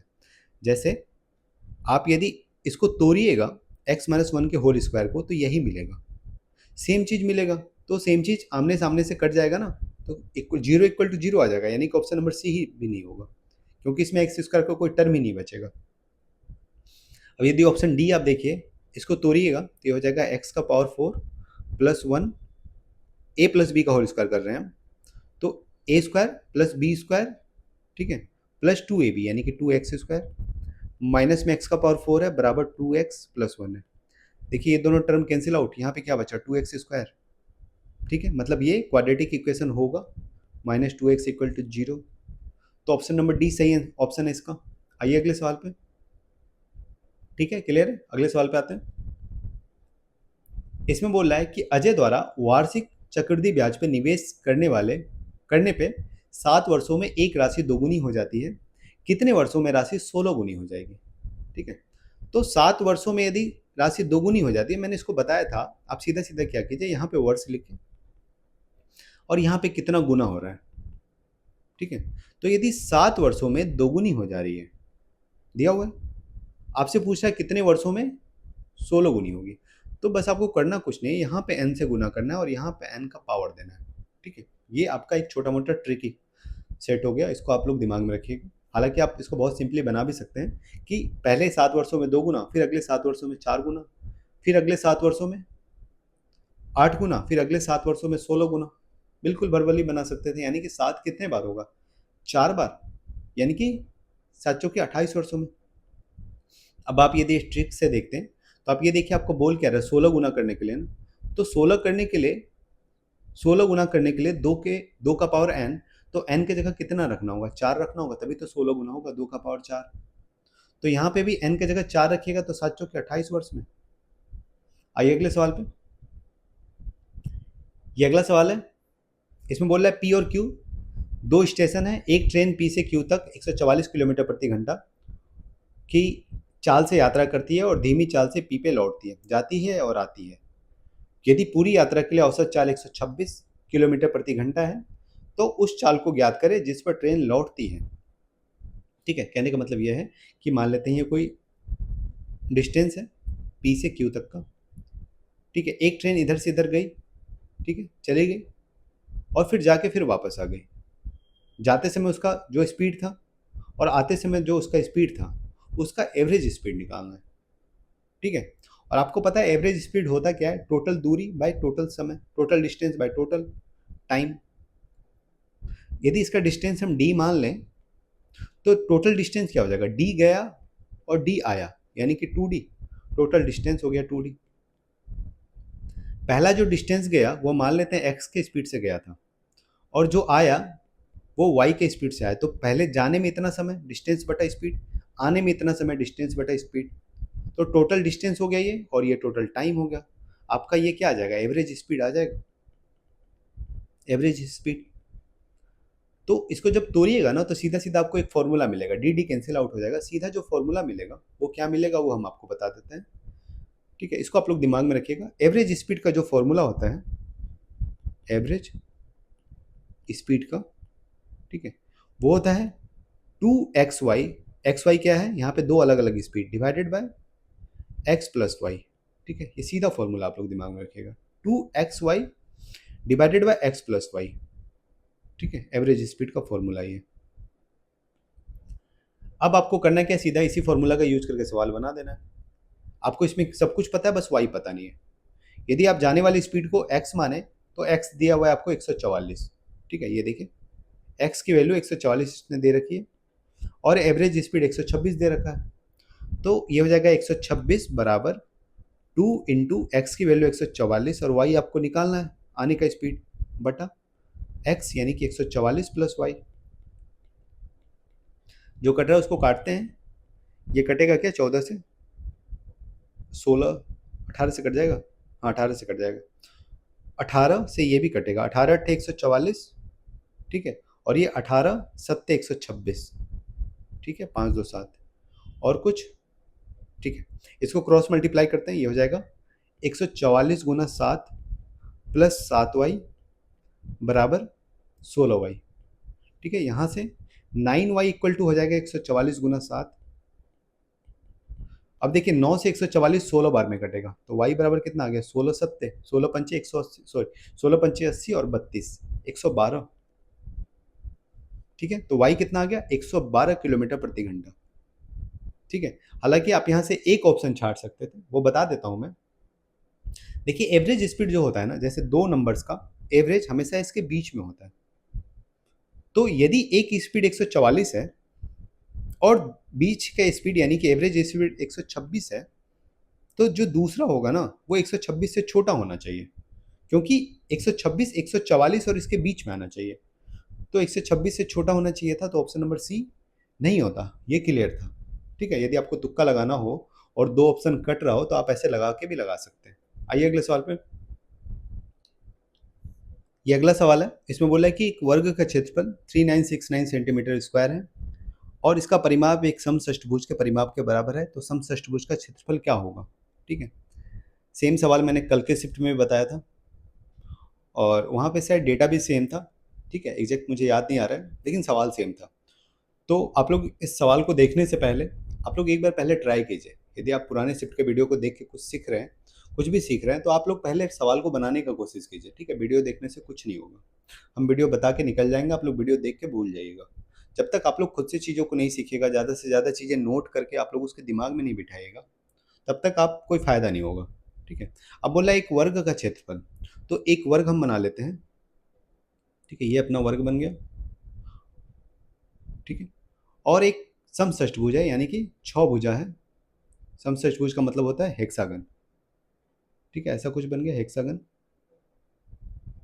और समषष्ठभुज मतलब रेगुलर हेक्सागन, यानी कि 6 भुजा बराबर है इसमें। ठीक है, बराबर बना नहीं, लेकिन मान लीजिए कि बराबर है। इसमें बोला है कि दोनों का परिमाप बराबर है। यदि इसका भुजा हम लोग ए मानते हैं तो 6 भुजा है, तो इसका परिमाप कितना हो जाएगा, 6a। और इसका भी परिमाप बराबर होना चाहिए, वर्ग के परिमाप के सवाल में ही दे रखा है, तो इसको भी 6a होना है, यानी कि इसका एक भुजा कितना हो जाएगा, 1.5 है। तभी तो इंटू 4 कीजिएगा, वर्ग का भुजा परिमाप क्या होता है, 4 गुना भुजा, तो एक भुजा 1.5a है, गुना 4 कीजिएगा तभी तो 6a आएगा, परिमाप बराबर होगा। ठीक है, तो दोनों का भुजा निकल गया। अब यदि हम इसका क्षेत्रफल निकालें, ठीक है, तो भुजा का स्क्वायर यही तो होता है, तो 1.5 का स्क्वायर 1.5 a का स्क्वायर, तो इसका जो एरिया आएगा वो आएगा 2.25। 1.5 का स्क्वायर हो गया 2.25, 15 का स्क्वायर 225, ए स्क्वायर, ये इसका एरिया आ गया, ये बराबर है किसके, तो 3969 के। ठीक है, तो यहाँ से आपको पता चलेगा ए स्क्वायर कितना हो जाएगा, 2.5 को आप लिख सकते हैं 9/4। ठीक है, 9/4, ए स्क्वायर बराबर है 3969 के, तो यानी कि यहाँ से ए स्क्वायर जो हो जाएगा वो हो जाएगा 9 से इसको काटिए, तो 9 चौके 36 और कितना बचा 3, 9 चौके 36 और 1, 441/4, यानी कि 441 गुना 4, ए स्क्वायर निकल गया 441 गुना 4। अब आपको इसका एरिया निकालने बोल रहा है, तो आपको पता है कि यदि हम समषष्टभुज यानी कि हेक्सागन का बात करें, रेगुलर हेक्सागन का, तो उसमें 6 समबाहु त्रिभुज होते हैं। तो इसका जो एरिया होगा 6 इंटू समबाहु त्रिभुज का area √3/4 A square. A square आपको पता है, वैल्यू रख दीजिए बस, तो 6 इंटू √3/4 और ए स्क्वायर कितना आ गया 441 गुना 4, 4 4 कैंसिल आउट। ठीक है, तो आंसर √3 वाला होगा, ये दोनों आउट हो गया और इकाई अंक 6 आएगा। आप इसको गुना कीजिएगा तो इकाई का अंक 6 आएगा, 6√3, ऑप्शन नंबर सी। आइए अगले सवाल पे। ये अगला सवाल है, इसमें बोला 2 उम्मीदवारों के बीच एक चुनाव में पंजीकृत मतदाताओं में से 80% ने अपना मत डाला है और डाले गए मतों में से 15% अवैध पाए गए। जीतने वाले उम्मीदवार को वैध मतों का 75% मिलता है, तो 289 मतों से 289 मतों से जीत जाता है। कितने पंजीकृत मतदाता थे? ठीक है, ये भी बहुत ही रिपीटेटिव सवाल है मेरे हिसाब से। आप लोग इसको मतलब हर एक सवाल को तो पहले बनाए गए, तो हम मान लेते हैं टोटल मतदाता यदि 100 थे, टोटल मतदाता 100 थे पंजीकृत, रजिस्टर्ड। ठीक है, रजिस्टर्ड वोटर्स यदि 100 थे, उसमें जिन्होंने वोट डाला यानी कि जिन्होंने वोट कास्ट किया वो सिर्फ 80% ने किया, 100 का 80%। और इसमें से भी जो है 15% वोट, 80 का 15% इनवैलिड हो गए।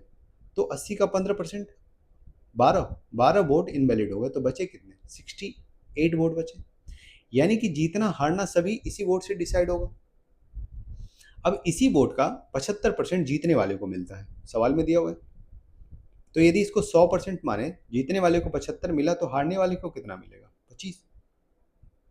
तो दोनों के बीच में कितने का अंतर हो जाएगा 50% का, यानी कि 50% का मार्जिन होगा और मार्जिन सवाल में दिया हुआ है 289, यानी कि इतने ही मतों से जीत रहा है, तो 50% 289 के बराबर होगा, यानी कि 68 का 68 का 50% 289 के बराबर होगा।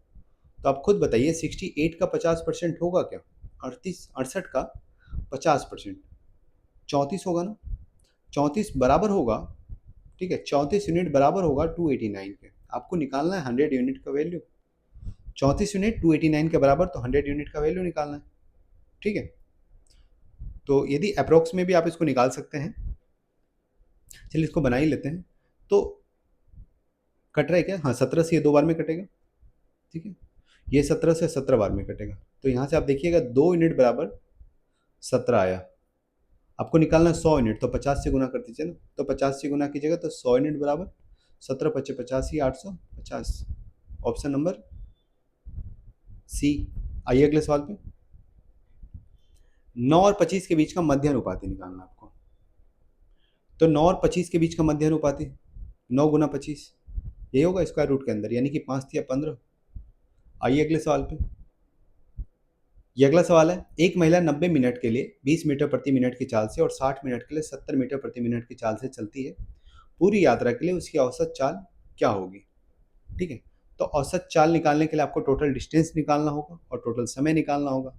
ठीक है, तो टोटल डिस्टेंस 90 मिनट के लिए 20 मिनट की स्पीड से, तो टोटल कितना मीटर चलेगी, 90 गुना 20 1800, प्लस 60 मिनट के लिए 70 मीटर प्रति मिनट की चाल से, यानी कि 60 गुना 70, 7 छक्के 4200 मीटर यहाँ चलेगी, डिवाइडेड बाय टोटल समय कितना लग रहा है, तो ये रहा 90 मिनट और ये रहा 60 मिनट, यानी कि 150 मिनट, यही आपको निकालना है। तो ये हो जाएगा 6000/150, यानी कि 40। आइए अगले सवाल पे।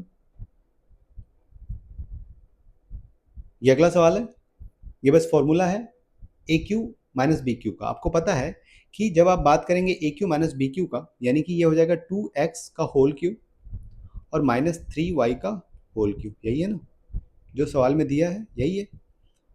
तो इसका जो फॉर्मूला लिखिएगा तो आपको पता है ए क्यू माइनस बी क्यू होता है क्या, होता है ए माइनस बी।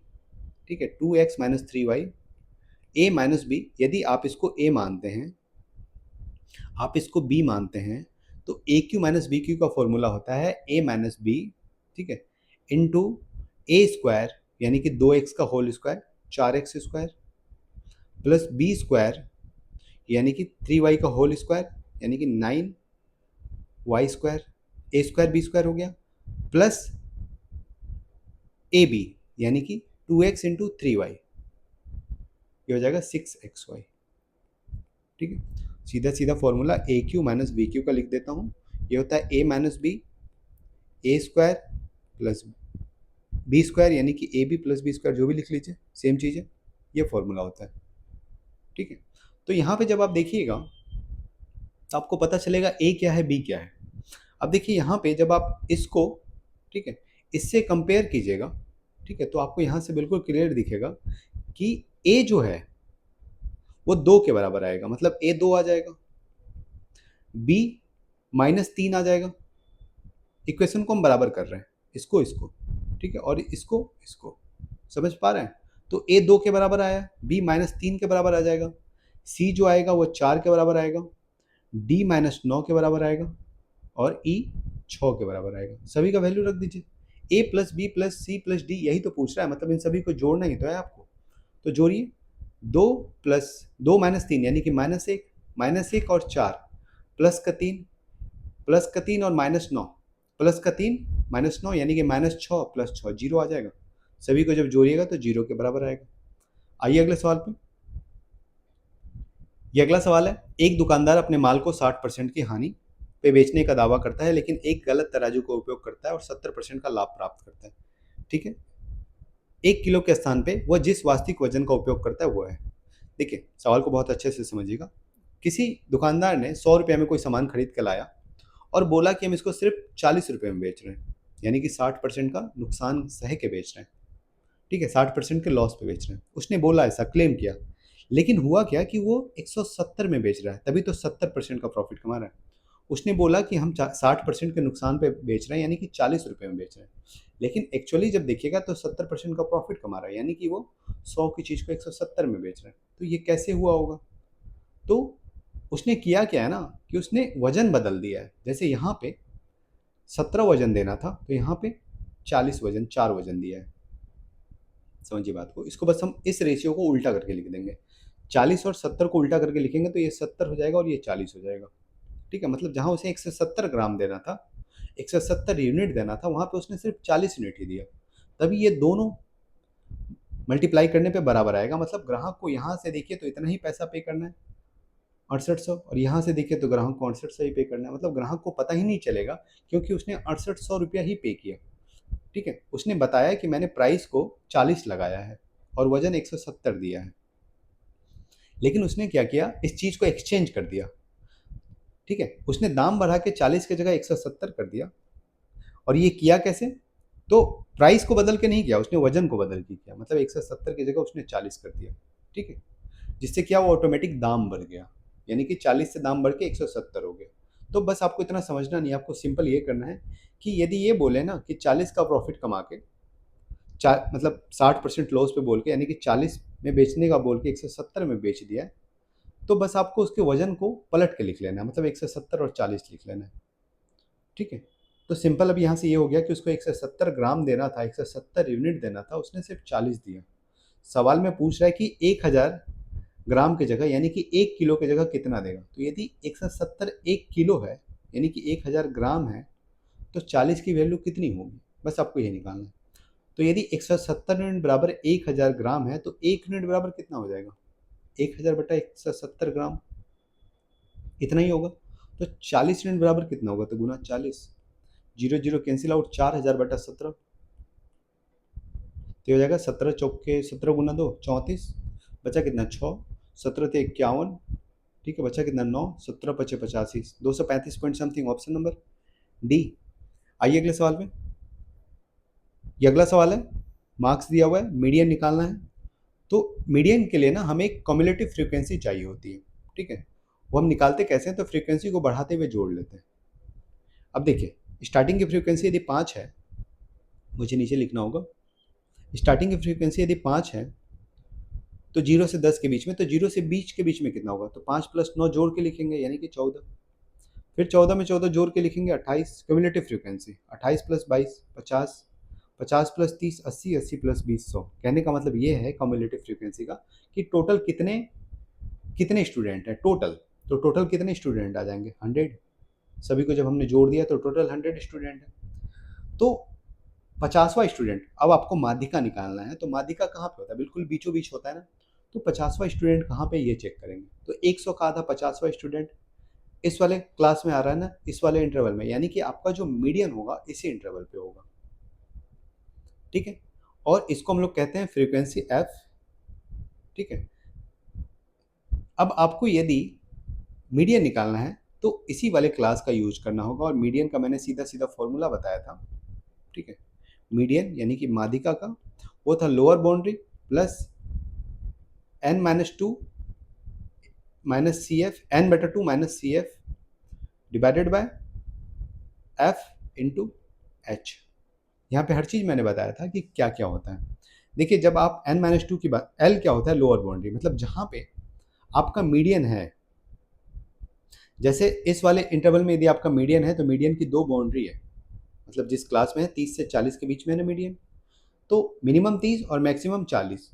तो इसका जो बाउंड्री है वो 30 और 40 के बीच में फिक्स है, यानी कि इसका लोअर बाउंड्री 30 है, यानी कि एल की value 30 plus N by two, यानी कि टोटल 100 है एन की वैल्यू, तो एन बाई टू कितनी हो जाएगी 50, माइनस सी एफ। यहाँ पे जो सी एफ होता है ना, ये जिस क्लास में फ्रीक्वेंसी है उसके जस्ट पहले वाला कम्युलेटिव फ्रीक्वेंसी होता है, यानी कि ये होता है सी एफ, ठीक है। तो इसकी वैल्यू होगी 28 और बटा फ्रीक्वेंसी यहाँ मैंने लिखा हुआ है 50, जिस क्लास में, ठीक है, जिस भी क्लास में आपका मीडियन होता है उस क्लास की फ्रीक्वेंसी कितनी है, तो 50 इंटू एच। एच क्या होता है, तो 30 और 40 के बीच का रेंज, यानी कि 10। सारी चीज़ें मैंने बताई हुई है। तो ये कितना जाएगा 30 प्लस, एक सेकेंड यहाँ मैंने गलती की है, ये जो एफ है ना ये 50 नहीं है, ठीक है। ये कम्युलेटिव फ्रीक्वेंसी की हम बात नहीं कर रहे हैं, हम बात कर रहे हैं फ्रीक्वेंसी की। तो इस क्लास की फ्रीक्वेंसी यहाँ है ना, एफ 22 है, ठीक है। एफ की वैल्यू 22 है, 50 नहीं है, 50 तो कम्युलेटिव फ्रीक्वेंसी है, तो यहाँ पे एफ की जगह 22 रखना होगा आपको, ठीक है। तो ये हो जाएगा 22। अब देखिए ऊपर भी 22 नीचे भी 22 कैंसिल आउट हो जाएगा, तो 30 प्लस 10 40, इसका क्या हो जाएगा मीडियन, ऑप्शन नंबर सी। आइए अगले सवाल पे। ये अगला सवाल इसमें बोला तीन मित्र हैं एक्स वाई जेड, 6 3 5 के अनुपात में धनराशि का निवेश करके एक व्यवसाय शुरू करते हैं। 6 महीने के बाद एक से अपनी पूंजी का आधा हिस्सा निकाल लेता है। यदि डी द्वारा निवेश की गई राशि 12,000 थी तो 69,000 के कुल प्रॉफिट में एक्स और वाई के प्रॉफिट के बीच का डिफरेंस कितना है, ठीक है। तो एक्स वाई और जेड है, इन्होंने किस अनुपात में पैसे लगाए, 6 3 5, और ये 6 वर्षों के लिए चला, सॉरी 6 महीनों के लिए। 6 महीने के बाद क्या हुआ, अगले 6 महीने कि एक्स ने अपना आधा पैसा निकाल लिया, यानी कि इसका हो गया 3, और एक्स वाई जेड सेम है, जितना पहले था उतना ही। और जब भी टाइम पीरियड सेम हो ना तो इसको हटा देते हैं और सीधा जोड़ लेते हैं, 6 3 9, 3 3 6, 5 5 10, मतलब इस अनुपात में इन्होंने पैसे लगाए, तो प्रॉफिट भी इसी रेशियो में बटेगा, यानी कि टोटल प्रॉफिट बटेगा कितना, 9 6 15 10 25, यानी कि टोटल प्रॉफिट यदि 25 है, ठीक है, तो एक्स को 9 मिलेगा, वाई को 6 मिलेगा, जेड को 10 मिलेगा, यही तो होगा। आपसे पूछा है कि एक्स और वाई के लाभ के बीच कितना अंतर है, एक्स और वाई के लाभ के बीच कितना अंतर है, 3 है ना। तो 3 की वैल्यू क्या है आउट ऑफ 25, बस आपको यही निकालना है। और मल्टीप्लाइड बाय टोटल प्रॉफिट कितना है 69,000, मतलब 25 की वैल्यू 69,000 है, तो आपको 3 की वैल्यू निकालनी है, बस यही है। 25 की वैल्यू यदि 69,000 है तो 3 की वैल्यू इतनी आ जाएगी ना, यही आपको निकालना है, ठीक है। तो इसको कैलकुलेट कीजिए आप, तो 25 से कट जाएगा ये 1,000, 25 से 1,000 कटेगा कितने बार में, 25 चौके 40 बार में, 25 से 1,000 40 बार में कट गया, और ये हो गया 120 गुना 69, मतलब आपको निकालना है 120 गुना 69। 12 सत्ते 84 में से 12 घटा देंगे, 840 में से 12 घटाएंगे तो 828 आएगा, ऑप्शन नंबर डी। 120 गुना 69 हो गया 8280, 12 सत्ते 84 में से एक 12 कम कर दिया हमने। आइए अगले सवाल पे। ये अगला सवाल है cot theta minus cos theta बटा cot theta plus cos theta, ठीक है। अच्छा कोट थीटा होता क्या, ये होता है कोस थीटा बटा साइन थीटा, यही तो होता है कोट थीटा, और माइनस में है cos theta divided cos theta बटा sine theta plus cos theta, ऊपर नीचे कॉस थीटा निकल के कैंसिल आउट हो जाएगा, मतलब कॉस थीटा ऊपर से कॉमन ले लेंगे नीचे से भी और हट जाएगा ये, तो ऊपर बचेगा 1 माइनस साइन थीटा। अच्छा, ऊपर बचेगा 1 माइनस साइन थीटा, और 1 माइनस साइन थीटा होता क्या है, कोसेक थीटा होता है ना, 1 बटा साइन थीटा, 1 बटा साइन थीटा होता क्या है, ये कोसेक थीटा होता है ना, तो ये वाला टर्म क्या बचेगा, 1 बटा कोस साइन थीटा, यानी कि हो जाएगा कोसेक थीटा, और माइनस में 1 बटा नीचे देखिए यहाँ भी बचेगा 1 बटा साइन थीटा यानी कि कोसेक थीटा, और प्लस में 1, ऑप्शन नंबर बी। आइए आज के आखिरी सवाल पे, ये आज का आखिरी सवाल है। इसमें x का वैल्यू दे रखा है क्यूब रूट ऑफ ये, y का वैल्यू है क्यूब रूट ऑफ ये, ठीक है। आपको निकालना है X cube plus Y cube plus 3x³ ठीक है। अब देखिए x का वैल्यू यदि ये दे रखा है तो x³ क्या होगा, तो क्यूब रूट हट जाएगा यानी कि 31 प्लस 14 रूट 3, यही तो होगा x का क्यूब। y का क्यूब क्या होगा, तो यहाँ से भी क्यूब रूट हट जाएगा यानी कि 31 माइनस 14 रूट 3, ठीक है। x³ y³ निकल गया। अब दोनों का मल्टीप्लीकेशन यदि निकालिएगा, x³ इंटू y³ यदि आप निकालिएगा तो आप देखिएगा कि ये a प्लस बी है, ये a माइनस बी है, जब दोनों को गुना कीजिएगा तो a² माइनस b² हो जाएगा, यानी कि 31 का होल स्क्वायर माइनस 14 रूट 3 का होल स्क्वायर। 31 का होल स्क्वायर होता है 961, और माइनस 14 का होल स्क्वायर 196 इंटू 3, 196 इंटू 3, ठीक है। 200 या 600 में से 12 घटा दीजिए यानी कि 588, तो ये 961 माइनस 588, 961 माइनस 588, ठीक है। कुछ गलत हो रहा है क्या, 961 माइनस 588, ठीक है। देखते हैं ये आ जाएगा आपका कितना जाएगा, 400, 373, x³ माइनस y³ आ गया 373, आपको इसकी वैल्यू निकालनी है, ठीक है। x³ प्लस y³, देखिए x³ प्लस y³ यानी कि इन दोनों को जोड़ना है, तो इन दोनों को जब जोड़िएगा तो ये वाला टर्म तो कैंसिल आउट हो जाएगा ना आपस में, तो बचेगा क्या, तो 31 प्लस 31 यही तो बचेगा 62, यानी कि x³ प्लस y³ कितना आ गया 62, इन दोनों को हमने जैसे ही जोड़ा प्लस 3x³ 3x³ हमने निकाला है 373, तो इंटू 373, ठीक है। ये आ गया 62 प्लस 900 और 70 या 210, 1110 और 9 1119, 62 प्लस 1119 हो जाएगा आपका 1181, ऑप्शन नंबर सी, ठीक है।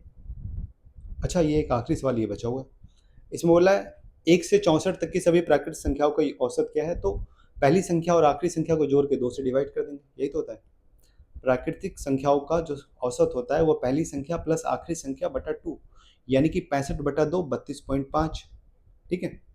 हो गया आज का वीडियो थोड़ा लंबा हो गया है, लेकिन वीडियो लंबा होने से फर्क नहीं पड़ता, फर्क पड़ता है आप लोग कितना चीज़ सीख पा रहे हैं। अब यदि मैं 20 मिनट में सारी चीज़ें बता के निकल जाऊँ, आपको कुछ भी ना समझ में आए तो क्या फ़ायदा है वैसे वीडियो का, वो तो 20 मिनट आपका बर्बाद हो गया ना, ठीक है। और यदि मैं 1.5 घंटा बताऊँ लेकिन आप उसमें से बहुत सारी चीज़ें सीख पाए तो आपका 1.5 घंटा यूटिलाइज हुआ ना, तो 20 मिनट बर्बाद करने से अच्छा है कि 1.5 घंटा आप लोग यूटिलाइज कीजिए, ठीक है। मिलते हैं फिर अगले शिफ्ट के सवालों के साथ, तब तक के लिए बाय। यदि आपको वीडियो पसंद आ रहा है तो वीडियो को लाइक कीजिए, चैनल को सब्सक्राइब कीजिए और अपने दोस्तों के साथ भी शेयर कीजिए।